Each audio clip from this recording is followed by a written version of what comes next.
بسم اللہ الرحمن الرحیم۔ السلام علیکم دوستو، جب حضرت محمد صلی اللہ علیہ وسلم کی عمر مبارک 20 سال کی ہوئی تو وہ عمر کا وہ دور تھا جب اکثر نوجوان دنیا کے پیچھے دوڑتے ہیں، طاقت اور نام حاصل کرنے کی کوشش کرتے ہیں، لیکن محمد صلی اللہ علیہ وسلم اس وقت بھی ان سب باتوں سے بہت بلند تھے۔ ان کی طبیعت میں سکون، چہرے پر وقار، باتوں میں سچائی اور دل میں اللہ کا خوف تھا۔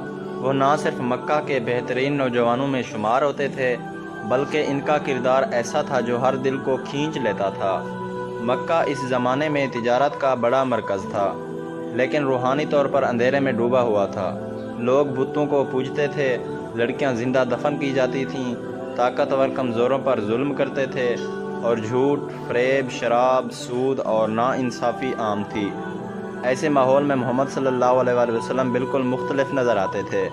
وہ ہمیشہ سچ بولتے، کسی پر ظلم نہ کرتے، کسی کا دل نہ دکھاتے اور ہر ایک سے نرمی سے پیش آتے۔ لوگ ان کو الصادق یعنی سچا اور الامین یعنی امانت دار کہتے تھے۔ حالانکہ آپ نے ابھی نبوت کا اعلان نہیں کیا تھا، آپ کے چہرے پر ایسا نور ہوتا تھا کہ جو بھی دیکھتا کچھ لمحے کے لیے رک جاتا، دل میں عجیب سی محبت محسوس کرتا اور سوچنے پر مجبور ہو جاتا کہ یہ کوئی عام انسان نہیں ہو سکتا۔ ان دنوں مکہ میں ایک بہت اہم واقعہ پیش آیا جس نے محمد صلی اللہ علیہ وسلم کے عدل، ہمدردی اور بہادری کی خوبیاں سب پر واضح کر دیں۔ ہوا یوں کہ یمن سے ایک شخص آیا۔ وہ ایک بڑے سردار کے ہاتھ کچھ مال بیچ کر رقم لینے آیا، مگر سردار نے رقم دینے سے انکار کر دیا۔ وہ شخص بہت مجبور اور غریب تھا۔ اس نے قریش کے لوگوں سے فریاد کی لیکن کوئی بھی طاقتور سردار کے خلاف بولنے کو تیار نہ ہوا۔ آخرکار وہ شخص کعبہ کے پاس گیا اور سب کے سامنے فریاد کی۔ یہ منظر محمد صلی اللہ علیہ وسلم نے بھی دیکھا۔ آپ کا دل اس پر ظلم ہوتا دیکھ کر تڑپ گیا۔ آپ نے یہ برداشت نہ کیا کہ کوئی کمزور، غریب اور مظلوم یوں حق سے محروم رہے۔ چنانچہ کچھ دوسرے نیک دل افراد کے ساتھ مل کر آپ نے ایک معاہدہ قائم کیا جسے تاریخ میں حلف الفضول کہا جاتا ہے۔ اس معاہدے میں طے کیا گیا کہ مکہ میں کوئی بھی شخص، خواہ وہ مقامی ہو یا غیر ملکی، اگر اس پر ظلم ہو تو ہم سب مل کر اس کا حق دلائیں گے، ظالم کے خلاف کھڑے ہوں گے اور انصاف قائم کریں گے۔ محمد صلی اللہ علیہ وسلم نے اس معاہدے میں بڑھ چڑھ کر حصہ لیا، حالانکہ اس میں کوئی ذاتی فائدہ نہ تھا۔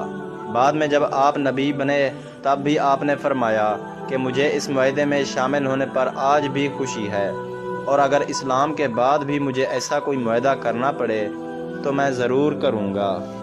یہ ایک ایسا واقعہ ہے جو ہمیں سکھاتا ہے کہ نیکی، عدل، سچائی اور ہمدردی صرف دین کے اعلان کے بعد نہیں آتی، بلکہ جس کے دل میں اللہ کا خوف ہو وہ ہر دور میں حق کے ساتھ کھڑا ہوتا ہے۔ 20 سال کی عمر میں نبی پاک صلی اللہ علیہ وسلم کا اخلاق اتنا بلند تھا کہ مکہ کے بڑے تاجر جب اپنا مال تجارت کے لیے کہیں بھیجتے تو محمد صلی اللہ علیہ وسلم کو ساتھ بھیجنا چاہتے، کیونکہ انہیں یقین ہوتا کہ محمد کبھی دھوکہ نہیں دے گا۔ اسی زمانے میں حضرت خدیجہ جو مکہ کی بہت بڑی تاجرہ تھیں، انہوں نے بھی نبی پاک صلی اللہ علیہ وسلم کے بارے میں سنا اور اپنا مال دے کر آپ کو تجارت کے لیے شام بھیجا۔ وہاں سے جب آپ واپس آئے تو آپ کی دیانت اور سچائی دیکھ کر حضرت خدیجہ اتنی متاثر ہوئی کہ بعد میں انہوں نے نکاح کی پیشکش کی، اور پھر وہ نبی کریم صلی اللہ علیہ وسلم کی زندگی کی سب سے بڑی سہارا بن گئیں۔ محمد صلی اللہ علیہ وسلم کی 20 سالہ عمر میں ہم ایک ایسا نوجوان دیکھتے ہیں جو بے مثال کردار، اعلیٰ اخلاق اور بے حد مہربان دل رکھتا ہے۔ وہ دوسروں کے لیے جیتا ہے، خود تکلیف برداشت کر کے بھی دوسروں کو راحت دیتا ہے۔ وہ دوسروں کے دکھ سے تڑپتا ہے، کسی کی عزت نہ کی جائے، کسی کا حق نہ مارا جائے، اس کی فکر کرتا ہے۔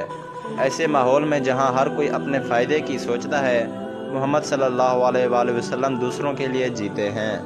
کبھی کبھی لوگ سوال کرتے ہیں کہ کیا کوئی ایسا انسان ہو سکتا ہے جو بچپن سے لے کر جوانی تک ایک بھی جھوٹ نہ بولے، جو کبھی کسی پر ظلم نہ کرے، جو ہمیشہ وعدہ پورا کرے، جو سب کا خیر خواہ ہو، جو ہر وقت دوسروں کا بھلا چاہے اور جو دنیا کے سب سے مشکل دور میں بھی برائی کو قبول نہ کرے؟ تو جواب ہے ہاں، وہ محمد صلی اللہ علیہ وآلہ وسلم ہیں۔ جب ان کی عمر 20 برس تھی تب وہ ظاہری نبوت کے بغیر بھی باطنی طور پر ایک نبی کی صفات کے مالک تھے۔ لوگ انہیں دیکھ کر سچ سیکھتے تھے، ان کے ساتھ بیٹھ کر دل پاک ہو جاتے تھے۔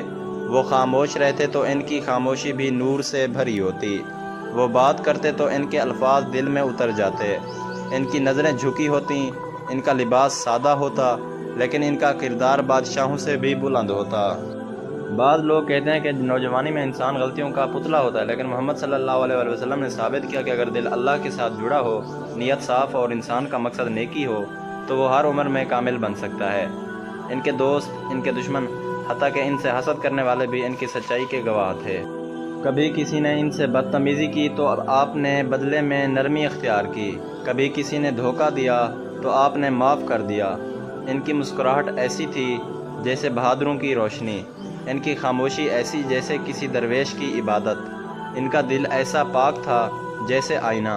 20 سالہ محمد صلی اللہ علیہ وآلہ وسلم ہمیں سکھاتے ہیں کہ جوانی صرف جسمانی طاقت کا نام نہیں، یہ دل کی پاکیزگی، نیت کی سچائی اور دوسروں کے لیے جینے کا وقت ہے۔ وہ ہمیں دکھاتے ہیں کہ انسان کتنی ہی مشکلات میں ہو، وہ حق کے راستے پر چلے تو دنیا اسے یاد رکھتی ہے، اللہ اسے اپنا محبوب بنا لیتا ہے۔ اگر آج کا نوجوان صرف ایک لمحہ محمد صلی اللہ علیہ وسلم کی اس عمر کی زندگی پر غور کرے تو وہ سمجھ جائے کہ اصل کامیابی کس میں ہے۔ دنیا کے عہدے، دولت، شہرت سب فانی ہیں، مگر جو چیز باقی رہتی ہے وہ ہے انسان کا کردار، اس کا اخلاق، اس کا انصاف اور اس کا سچ۔ آج جب ہم نبی پاک صلی اللہ علیہ وسلم کی 20 سالہ زندگی کو دیکھتے ہیں تو ایسا لگتا ہے جیسے روشنی کا ایک مینار ہو جو اندھیرے میں جل رہا ہو، جو راستہ دکھا رہا ہو، جو خاموشی سے کہہ رہا ہو، آؤ سچائی کو اپناؤ، نرمی اختیار کرو، انصاف کرو اور دوسروں کے لیے جیو، تب ہی تم محمد صلی اللہ علیہ وآلہ وسلم کے سچے پیروکار بن سکتے ہو۔